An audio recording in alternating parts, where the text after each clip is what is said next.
चलिए आज देखेंगे जैन धर्म।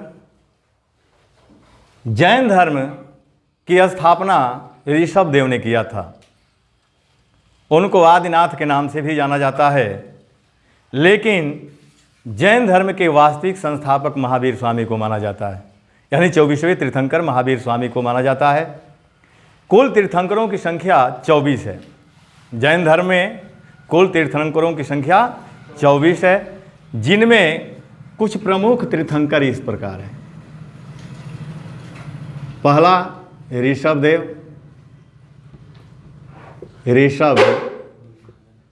देव, दूसरा अजीतनाथ,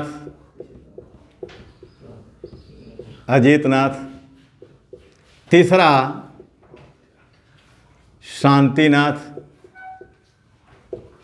शांतिनाथ नहीं, संभवनाथ,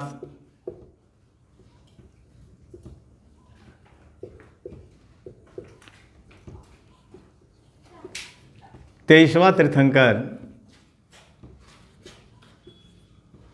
पार्श्वनाथ,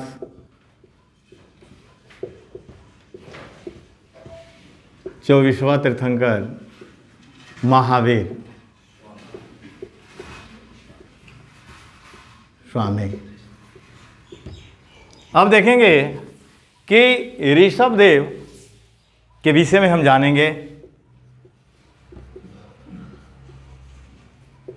ऋषभ देव, इनको आदिनाथ के नाम से भी जाना जाता है। ये जैन धर्म के संस्थापक माने जाते हैं। यानी जैन धर्म की स्थापना किसने किया था? जैन धर्म की स्थापना ऋषभ देव ने किया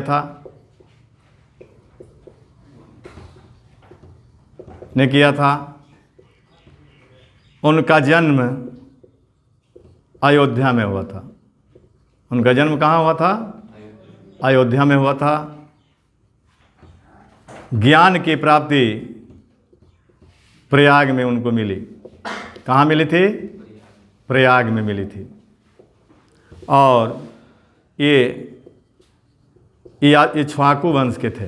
किस वंश के थे? इक्ष्वाकु वंश के थे। इनके पुत्र का नाम भरत मिलता है। पुत्र का नाम क्या मिलता है? भरत। तो ऋषभ देव से ये प्रश्न बनते हैं। और इनका प्रतीक चिन्ह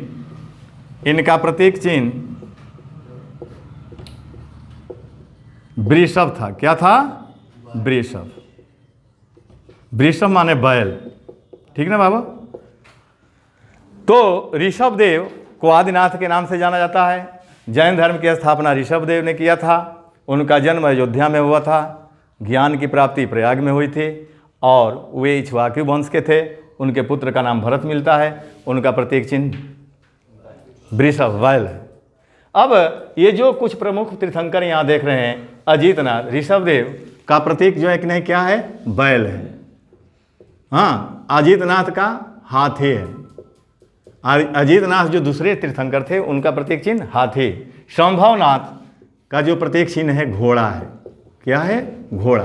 पार्श्वनाथ का प्रतीक चिन्ह क्या है? सर्पफणी है। सर्पफणी। और महावीर स्वामी का प्रतीक चिन्ह सिंह है। ठीक ना?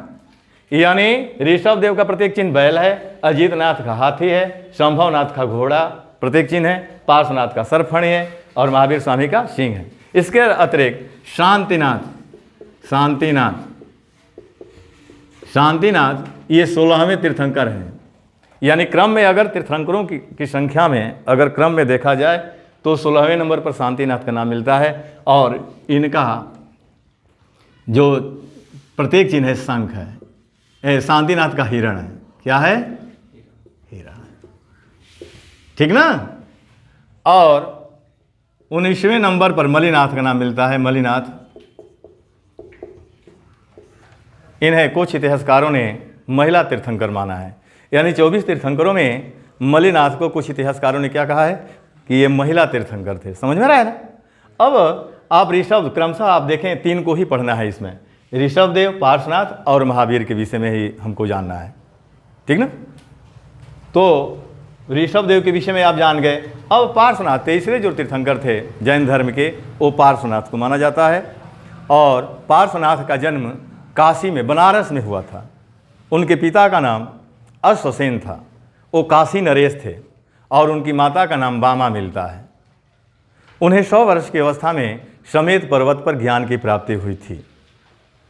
ठीक ना? कहाँ मिला था ज्ञान उनको?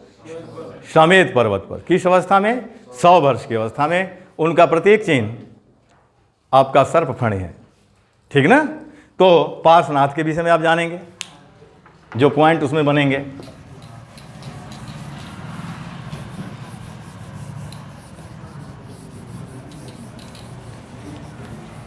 जैसे आपका पार्श्वनाथ है 23वें तीर्थंकर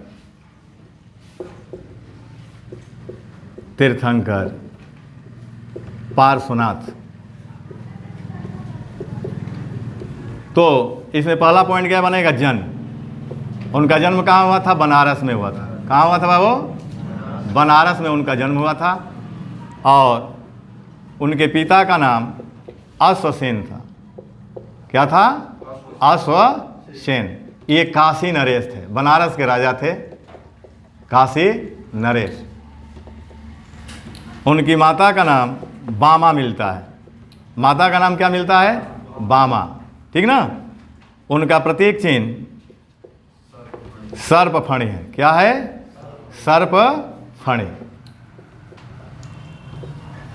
और उन्हें ज्ञान की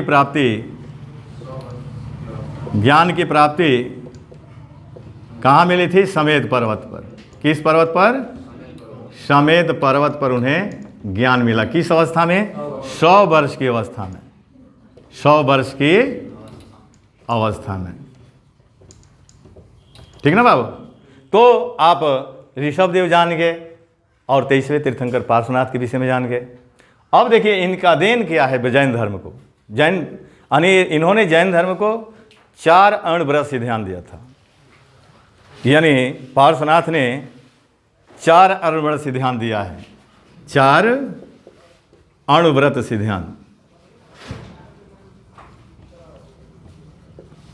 अणुव्रत से ध्यान। अब 4 अणुव्रत सिद्धांत क्या है? पहला सत्य है, दूसरा अहिंसा, दूसरा क्या है? अहिंसा, तीसरा अस्तेय, और चौथा अपरिग्रह। ठीक ना? अब देखेंगे कि सत्य का मतलब क्या होता है। झूठ नहीं बोलना चाहिए। सत्य का मतलब क्या होता है? झूठ नहीं बोलना चाहिए। अहिंसा का मतलब होता है हिंसा नहीं करना चाहिए। मनसा वाचा कर्मणा, मन से, वाणी से, कर्म से, ये हिंसा नहीं होनी चाहिए। ठीक ना? अस्तेय का मतलब होता है चोरी नहीं करना चाहिए। यानी अस्तेय का मतलब क्या होता है? चोरी ना करना। और अपरिग्रह का मतलब होता है आवश्यकता से अधिक संपत्ति अपने पास न रखना। ठीक ना? तो इन्होंने 4 अणुव्रत से ध्यान दिया। ठीक। अब देखेंगे 24वें तीर्थंकर महावीर।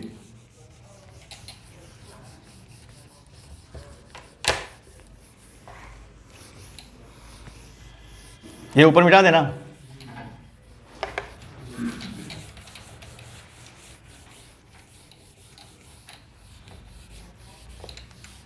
जो 24वें तीर्थंकर महावीर के विषय में आप जानेंगे। 24वें तीर्थंकर महावीर।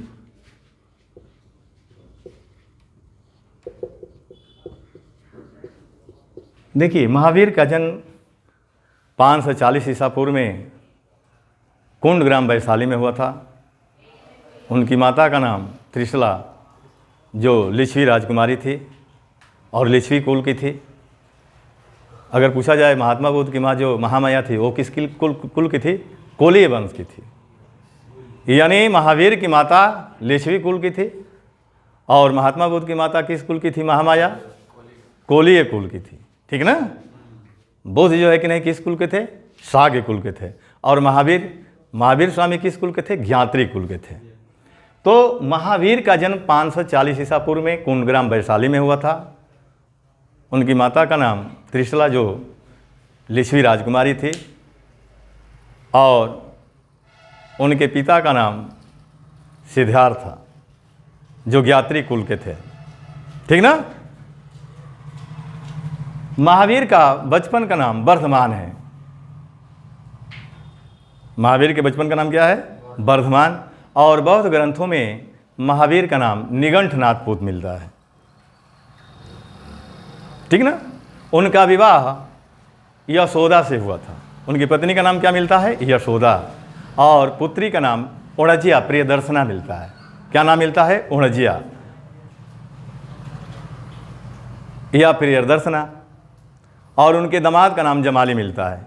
देखिए, महावीर स्वामी का पहला अनुयायी उनका दामाद जो है कि जमाली बना था, लेकिन बाद में क्रिया क्रमाण सिद्धांत को लेकर के दोनों के बीच जो है विवाद उत्पन्न हो गया। ठीक ना। अब महावीर 30 वर्ष की अवस्था में गृह त्याग किए थे। किस वर्ष की अवस्था में? 30 वर्ष की अवस्था में गृह त्याग किए थे। और 12 वर्षों के कठोर तपस्या के बाद उपरांत उन्हें ज्ञान मिला था। तो 30 वर्ष की अवस्था में उन्होंने गृह त्याग किया, 12 वर्षों तक कठोर तपस्या किया, 42 वर्ष की अवस्था में उन्हें ज्ञान मिला। अब देखेंगे कि 12 वर्षों की कठोर तपस्या किया था, तो उन्होंने 2 जगहों पर तपस्या किया था। एक वर्ष जो है कि नहीं, वो तपस्या श्रवणबानुका नदी के किनारे अशोक वृक्ष के नीचे किया था। और 11 वर्ष तपस्या महावीर ने जुम्भी ग्राम में ऋजुपालिका नदी के किनारे साल वृक्ष के नीचे किया था। ठीक ना। और उन्हें ज्ञान की प्राप्ति वैशाख महीने के 10वीं तिथि को मिली थी। जैसे महात्मा बुद्ध को ज्ञान की प्राप्ति वैशाखी पूर्णिमा के दिन मिलती है, उसी तरह महावीर को ज्ञान की प्राप्ति 42 वर्ष की अवस्था में वैशाख महीने के 10वीं तिथि को मिली थी। जब उन्हें ज्ञान मिला तो उन्हें जीन कहा गया, अरहत कहा गया, निग्रंथ कहा गया, केवलिन कहा गया। ठीक ना। महावीर को किन किन नामों से जाना गया ज्ञान प्राप्ति के बाद? अरहत, जीन, निग्रंथ और केवलिन। अरहत का मतलब होता है पूज्य, निग्रंथ का मतलब होता है बंधनों से रहित, यानी बंधनों से रहित। और आपका जो है कि नहीं, केवलिन का मतलब होता है जो पूर्ण ज्ञान को प्राप्त कर लिया है। जैसे बौद्ध धर्म में महत ज्ञान कहा गया है, यानी जब ज्ञान मिला, कौन ज्ञान मिला था महात्मा बुद्ध को? महत ज्ञान। इनको केवलिन यानी जो पूर्ण ज्ञान, वो भी महत का भी अर्थ पूर्ण ज्ञान होता है, और केवलिन का भी अर्थ जो है कि नहीं पूर्ण ज्ञान होता है, जिसको दिव्य ज्ञान कहते हैं, जो मात्र ईश्वर को प्राप्त है, जो सब कुछ जानता है, उसी को कहते हैं पूर्ण ज्ञानी। ठीक ना। तो आपका जो है कि नहीं ये है। अब देखेंगे कि महावीर अपने जीवन के उत्तरार्ध में पावा चले गए, और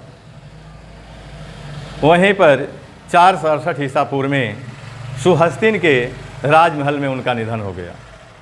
किसके महल में उनका निधन हुआ था? सुहस्तिन। और सुहस्तिन उनका शिष्य था जो उत्तर से दक्षिण की ओर प्रचार प्रसार किया था। जैन धर्म का प्रचार प्रसार उत्तर से दक्षिण की ओर किसने किया था? सुहस्तिन ने किया था। ठीक ना। महावीर का प्रतीक चिन्ह सिंह है। उन्होंने जैन धर्म को 5 अड़बरस सिद्धांत दिया। पहले 4 अड़बरस सिद्धांत आपका पार्श्वनाथ ने दिया था, उसी में एक शब्द ब्रह्मचर्य को उन्होंने जोड़ दिया। और ब्रह्मचर्य का अर्थ होता है इंद्रियों को संयमित करना। जैसे सत्य, अस्तेय या परिग्रह, ये सब आप जाने ना, अहिंसा का अर्थ क्या होता है। उसी तरह ब्रह्म यानी ब्रह्मचर्य का अर्थ क्या होता है? यानी इंद्रियों को संयमित करना। ब्रह्मचर्य शब्द को उन्होंने जोड़ा। 5वां अड़बरस सिद्धांत कौन सा है? ब्रह्मचर्य है, जिसका अर्थ होता है इंद्रियों को संयमित करना। ठीक ना। अब हम देखेंगे कि मरने के बाद, तो महावीर के विषय में आप देख लीजिए कि क्या क्या बना प्रश्न। यानी पहला पॉइंट, वास्तविक संस्थापक माने जाते हैं जैन धर्म के। पहला पॉइंट बनाएंगे, जैन धर्म के वास्तविक संस्थापक माने जाते हैं। वास्तविक संस्थापक माने जाते हैं। संस्थापक माने जाते हैं। उनका जन्म कब हुआ? 540 ईसा पूर्व। कहाँ हुआ था? कोंडग्राम में हुआ था। कहाँ? कोंडग्राम। और ये कहाँ है? वैशाली में है। ठीक ना बाबू? अब देखिए, माता का नाम क्या था? त्रिशला। क्या नाम था? त्रिशला। और ये क्या थी? लिच्छवी राजकुमारी थी। लिच्छवी राजकुमारी। ठीक ना? पिता का नाम क्या था? पिता का नाम सिद्धार्थ था। और किस कुल के थे? ज्ञात्रिक कुल के थे। ज्ञात्रिक कुल के थे ये। ठीक ना बाबा? विवाह किसके साथ हुआ महावीर का? यशोदा के साथ। पत्नी का नाम क्या था? यशोदा। तो यहाँ विवाह न लिख करके पत्नी का नाम लिख लीजिए। ठीक ना? पौत्री का नाम क्या था? हाँ, प्रियदर्शना। प्रियदर्शना कोष्ठ में ओणजिया लिख लीजिएगा। ठीक ना? दामाद का नाम क्या है? जमाली है। जमाली। और ये पहला अनुयायी इनके बने थे। यानी महावीर का पहला अनुयायी कौन बना था? जमाली। जो क्रिया क्रमाण सिद्धांत को लेकर के बाद में विवाद उत्पन्न हो गया। किस सिद्धांत को लेकर के? क्रिया क्रमाण सिद्धांत। क्रिया क्रमाण सिद्धांत को लेकर विवाद हो गया। ठीक ना? अब देखेंगे गृह त्याग। गृह त्याग 30 वर्ष की अवस्था में।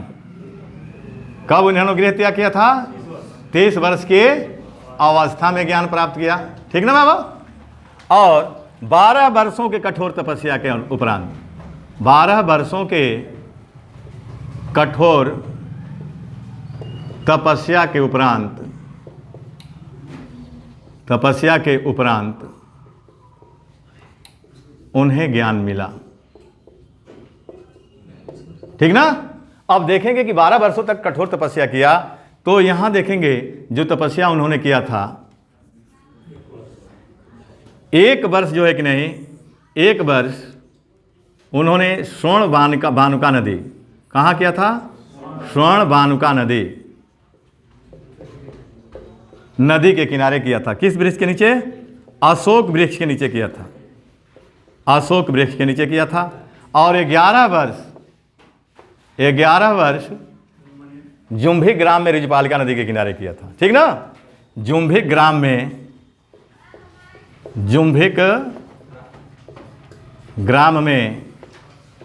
ऋजुपालिका नदी, किस नदी के किनारे? ऋजुपालिका नदी के किनारे किया था। ऋजुपालिका नदी। और किस वृक्ष के नीचे किया था? साल वृक्ष के नीचे किया था। साल वृक्ष के नीचे किया था। यानी 1 वर्ष स्वर्ण बानुका नदी अशोक वृक्ष के नीचे, और 11 वर्ष जुम्भिक ग्राम में ऋजुपालिका नदी के किनारे साल वृक्ष के नीचे उन्होंने तपस्या किया था। उसके बाद 72 वर्ष की अवस्था में, यानी 42 वर्ष की अवस्था में उन्हें ज्ञान मिला। अवस्था भी जानते रहिएगा, यानी इन्हें किस अवस्था में मिला था? 42 वर्ष की अवस्था में ज्ञान मिला था। और महात्मा बुद्ध को किस अवस्था में मिला था? 35 वर्ष की अवस्था में उनको ज्ञान की प्राप्ति मिली थी। ठीक ना? अब देखेंगे कि अपने जीवन के उत्तरार्ध में कहाँ चले जाते हैं? पावा चले जाते हैं। ठीक ना? जहाँ पर 72 वर्ष की अवस्था में उनका निधन हो जाता है। ठीक ना? अब आप देखेंगे कि भाई मरने के बाद संगीतिया होती है, जैन धर्म की संगीतिया बुलाई जाती है। तो संगीतियों के विषय में हम जानेंगे।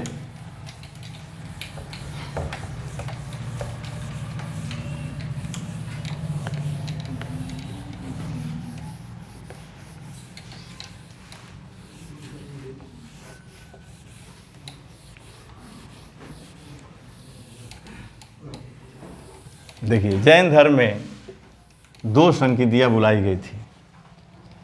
तो यहाँ जैन धर्म की संगीतियाँ लिख लेंगे। जैन धर्म की संगीतियाँ।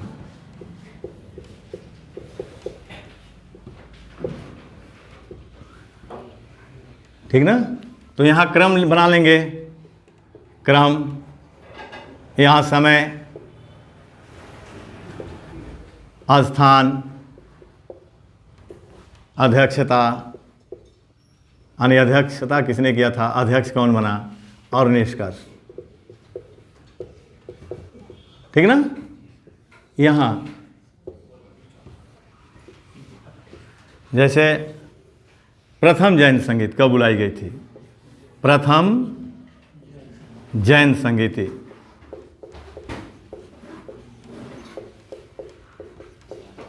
कब बुलाई गई थी, 300 ईसा पूर्व में। कब बुलाई गई थी, 300 ईसा पूर्व। ठीक ना। और कहाँ बुलाई गई थी, पाटलिपुत्र में, पाटलिपुत्र। और अध्यक्षता किसने किया था, अस्थूलभद्र। अध्यक्षता किसने किया था, अस्थूलभद्र ने किया था। और इसका निष्कर्ष क्या निकला, जैन धर्म 2 भागों में बट गया। जैन धर्म 2 भागों में बट गया। पहला श्वेतांबर, श्वेतांबर संप्रदाय, और दूसरा दिगंबर संप्रदाय। ठीक ना, दिगंबर संप्रदाय। अब देखिए द्वितीय जैन संगीति, द्वितीय जैन संगीति, द्वितीय जैन संगीति 512 ईस्वी में बुलाई गई थी। कब बुलाई गई थी, ईसा पूर्व नहीं, 512 ईस्वी में बुलाई गई थी। और ये बल्लभी में बुलाई गई थी। कहाँ, बल्लभी। और बल्लभी कहाँ है, गुजरात में है। बल्लभी कहाँ है बाबू, गुजरात में है। और अध्यक्षता किसने किया था, देवार्धी, देवार्धी क्षमा श्रमण, क्षमा श्रमण ने किया था। ठीक ना, देवार्धी क्षमा श्रमण ने किया था। इसका कोई निष्कर्ष नहीं निकला था। तो जैन संगीति आप जानेंगे। अब देखेंगे कि जैन धर्म में 2 संप्रदायों के विषय में जानकारी मिलती है। और जैन धर्म 2 संप्रदायों में कब विभक्त हुआ, प्रथम जैन संगीति जब हुई थी उस समय हुआ था। तो श्वेतांबर जानते हैं, श्वेतांबर का मतलब जैन धर्म के वे अनुयायी जो श्वेत वस्त्र धारण करते थे। और श्वेतांबर धर्म के संप्रदाय के जो अनुयायी थे वो पार्श्वनाथ और अस्थूलभद्र के अनुयायी थे। यानी पार्श्वनाथ अस्थूलभद्र के अनुयायियों को श्वेतांबर कहा गया। और दिगंबर का मतलब होता है दिग्धनंबर। दिग माने दिशा होता है, अंबर माने वस्त्र होता है। एक अंबर माने आकाश भी होता है, लेकिन यहाँ तात्पर्य अंबर से, वस्त्र से है। ठीक ना। तो जिन लोगों ने दिशाओं को अपना वस्त्र माना उनको दिगंबर कहा गया। और दिगंबर महावीर और भद्रबाहु के अनुयायियों को कहा गया। हाँ, जो वस्त्र को त्याग दिए थे, दिशाओं को ही अपना वस्त्र मानते थे। ठीक ना। तो आपका जो है कि नहीं ये हो गया। अब देखेंगे जैन धर्म की रचनाएं, यानी या धार्मिक साहित्य। तो मैं स्रोत में पढ़ा दिया हूं कि जैन धर्म के जो धार्मिक ग्रंथ हैं, प्रारंभिक धर्म जो धार्मिक ग्रंथ है उसको आगम के नाम से जाना गया है। किस नाम से, आगम। और अंग और उपांग जैन धर्म के धार्मिक ग्रंथ मानने जाते हैं। अन्य धार्मिक ग्रंथों में अचरांग सूत्र, भगवती सूत्र, उत्तरायण सूत्र आता है। उत्तरायण सूत्र भी आपका बहुत महत्वपूर्ण है। उत्तरायण सूत्र में ये माना गया है कि जो आपके 22वें तीर्थंकर आर्यष्टनेमि हैं। 22वें तीर्थंकर का नाम क्या है, आर्यष्टनेमि। यानी पार्श्वनाथ के पूर्व का जो तीर्थंकर हैं उनका नाम आर्यष्टनेमि है। वो भगवान श्री कृष्ण के समकालीन माने गए हैं। आप जैन परंपरा के अनुसार मानते हैं ऐसे, लेकिन जैन परंपरा के अनुसार नहीं। उत्तरायण सूत्र में मिलता है, जैन धार्मिक ग्रंथ उत्तरायण सूत्र में मिलता है कि आर्यष्टनेमि भगवान कृष्ण के समकालीन थे। और ऋग्वेद में 2 जैन तीर्थंकरों का नाम मिलता है, एक ऋषभदेव और 22वें तीर्थंकर आर्यष्टनेमि का उल्लेख मिलता है। ठीक ना। अब देखेंगे, आप रचनाएं भी जान गए। अब साहित्यिक रचनाओं में देखेंगे, इसको मैं इतिहास जानने के स्रोत में लिखवा दिया हूँ। साहित्यिक रचनाओं में यानी ऐतिहासिक रचनाओं में भद्रबाहु की रचना कल्पसूत्र है और हेमचंद्र की रचना परिशिष्ट पर्वन है। ठीक। अब कुछ विशेष पॉइंट आप देखेंगे जैन धर्म से संबंधित। देखिए, जैन धर्म में आश्रव, संवर, निर्जरा, बंधन का उल्लेख किया गया है। यानी क्या उल्लेख किया गया है, आश्रव,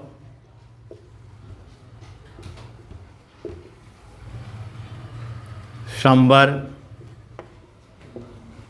निर्जरा और बंधन।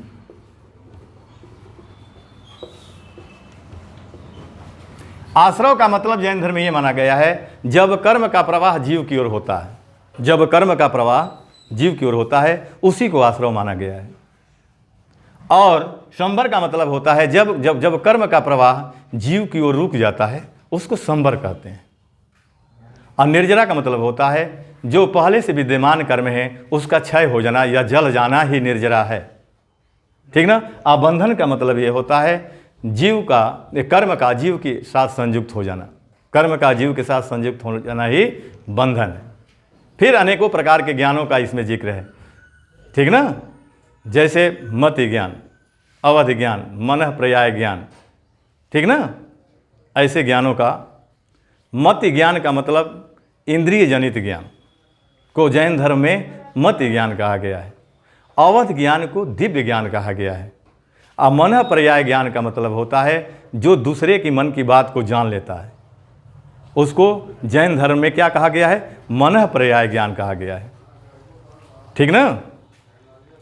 अब देखेंगे कि भाई जैन धर्म के पोषक, राजाओं में जैन धर्म के पोषक कौन कौन थे। तो जैसे आपका बिंबिसार थे, अजातशत्रु थे, उदयन थे, उसके बाद चंद्रगुप्त मौर्य, बिंदुसार और खारवेल। इतने भारत के शासक हुए जो जैन धर्म के प्रचार प्रसार किए थे और जैन धर्म के अनुयायी थे, ठीक ना। अब वंश देखेंगे कि किन किन राजवंशों ने जैन धर्म को प्रोत्साहित किया था। तो जैसे गंग वंश के शासकों ने, उसके बाद कदम वंश के शासकों ने, चालुक्य वंश के शासकों ने और राष्ट्रकूट वंश के शासकों, जो शासक थे जैन धर्म के अनुयायी थे, ठीक ना। अब उत्तर भारत में इसका केंद्र हम देखेंगे, जैन धर्म का केंद्र उत्तर भारत में। तो उत्तर भारत में जैनियों का प्रमुख केंद्र आपका उज्जैन और मथुरा है। कहाँ है? उज्जैन और मथुरा है, ठीक ना। और भारत में जैन धर्म का जो पवित्र मंदिर है, स्थल है, वो दो है, महत्वपूर्ण दो है। एक तो खजुराहो का मंदिर है, ठीक ना, जो पार्श्वनाथ आदिनाथ से संबंधित है, ठीक ना। और दूसरा दिलवाड़ा, माउंट आबू में स्थित दिलवाड़ा मंदिर है जो राजस्थान में है। खजुराहो छतरपुर जिला मध्य प्रदेश में। और दिलवाड़ा का जो मंदिर है माउंट आबू पर्वत पर है जो अरावली का भाग है, ठीक ना। तो यहाँ आदिनाथ से संबंधित है, ठीक ना। आदिनाथ का जो आँख बनाया गया है वो हीरे की बनाया गया है, हीरा का बनाया गया है और विमल शाह ने उस मंदिर का निर्माण कराया था, ठीक ना। तो ये आपका जो है कि नहीं जैन धर्म से संबंधित आपके पॉइंट हैं। अगर आपको ये वीडियो अच्छा लगे तो सब्सक्राइब और लाइक शेयर अवश्य कीजिएगा आप लोग, ठीक ना।